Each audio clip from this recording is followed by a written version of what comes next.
আসসালামাইকুম বন্ধুরা, আমার এই যে দেখতে পাচ্ছেন অনেকদিন পরে খামসা মার্কেটে চলে আসলাম। এই মার্কেটটার নাম হচ্ছে সৌদি আরবের খামসা মার্কেট। খামসা মানে 5 টাকার মার্কেট। এখানে 5 টাকা থেকে 11 টাকা পর্যন্ত যে কোনো জিনিস আপনি কিনতে পারবেন। এই যে দেখতে পাচ্ছেন। তো আমি আজকে আপনাদেরকে দেখাবো যে 5 টাকা দামের কি কি আছে এখানে। তো সৌদি আরবের 5 রিয়াল আর কি, আর বাংলাদেশে আপনার 150 টাকা যেটাই কিনেন। সেই জন্য এই মার্কেটটার নাম হচ্ছে খামসা মার্কেট। এই যে দেখতে পাচ্ছেন এখানে যাবতীয় যা আছে সব 5 টাকা থেকে 11 টাকা পর্যন্ত। সেই জন্য এই মার্কেটের নাম হচ্ছে খামসা মার্কেট। দেখেন ছোটো পোলা অনেক না, এটাও কিন্তু 5 টাকা করে, 5 টাকা থেকে 11 টাকা।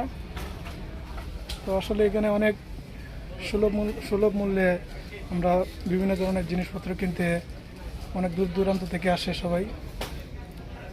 তো সবাই ভিডিওটা বেশি বেশি শেয়ার করে দেবেন। সবাই ভালো থাকবেন।